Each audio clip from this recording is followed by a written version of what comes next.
Yes, my people, what you man telling me? I hope everyone is having a amazing day and welcome back to Tanisha Trading Group. So today we're going to be talking about imbalances, and some of you may know it as fair value gaps, but I prefer to call it imbalances because that's what I got taught.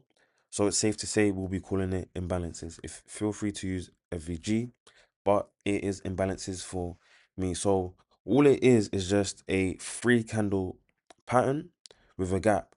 But if we now dive in and actually try to understand what imbalances really are, the simplest way I can put it as is we have our markets and then we have buyers trying to get involved and we have sellers trying to get involved.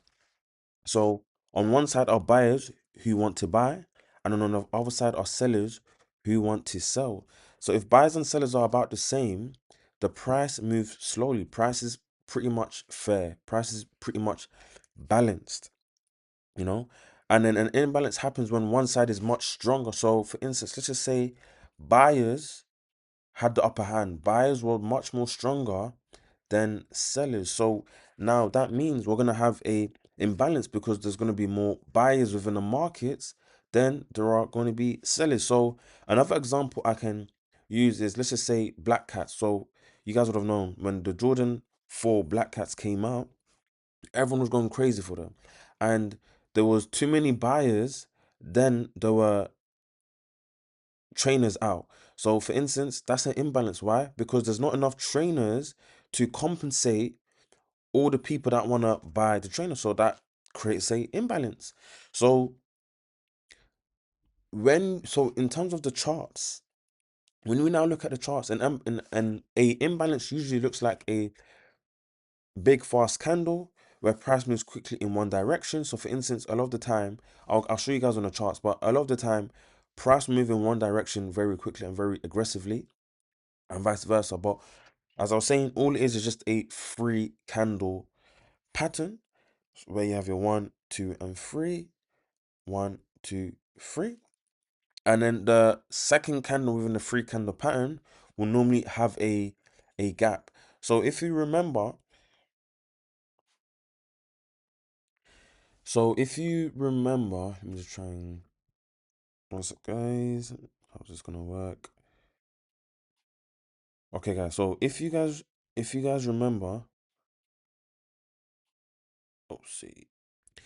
Sorry, I had some technical difficulties, but if you guys remember, in a bearish candle, price opens at the top and we close at the bottom. And in a bullish candle, price opens at the bottom and we close at the top.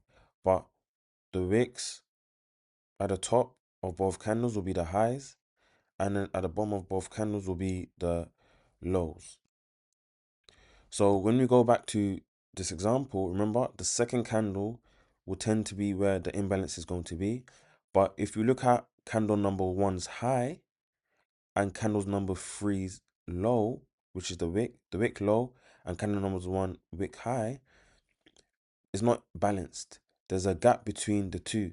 So that gap ends up being the imbalance. And it's the same in a downtrend or in a bearish imbalance where we have our one, two, and three. And we can see that the low of my candle one and then the high of my candle three has left a imbalance because price is not balanced. And what would that be? That'll be an imbalance. Okay, so if this wick was like this, then there'll be no imbalance. Why? Because there's no gap.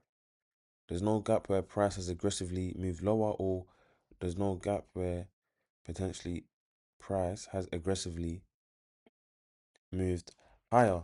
So we can use these areas as almost like a support and resistance level where price may want to come back, tap into it, and then continue to make higher highs and higher lows, and vice versa in a downtrend where price may come back, tap into it, and then continue to make lower lows and lower highs. So when we now go into the charts, let me just remove all of that. So when we now go into the charts,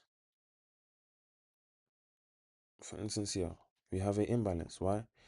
Because we have a three candle pattern. That's number one. And then we can clearly see that there's a gap between that imbalance. And what's happened? Price has tapped into that imbalance and we have moved higher. We have another imbalance over here. 1, 2, 3. There's a gap between this imbalance. Price taps into it and moves higher. We have another imbalance over here. Price has tapped into it, not tapped into it, but there's an imbalance. So price might come back into it, and then we may push higher. We have another imbalance over here. You can see that price tapped into it and it pushed higher. So these areas are not random. This is just price doing its thing. And then at one point there were heavy sellers, or at one point there were heavy buyers, which leads to imbalances, hence why we call it imbalances. We have a bearish imbalance over here.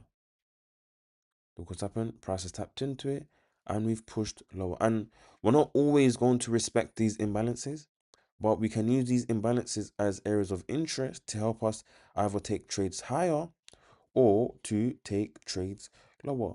One thing we also have to remember is imbalances can also help us see what order flow wants to potentially do next, because if price is now respecting bullish imbalances, that's showing to me that price wants to continue higher. Price is bullish. And if price starts to disrespect potential bullish imbalances, then that's a potential sign that price potentially wants to start to reverse, or now bearish order flow is starting to get in control. So now how can we pair this with our strategy? And I'll show you guys within our next video. As I always say, victory belongs to the most tenacious. Wherever you are in the world, I'm wishing you guys a good morning, a good afternoon, a good evening, and a good night. And I'll see you lots in the next video. Peace and ciao.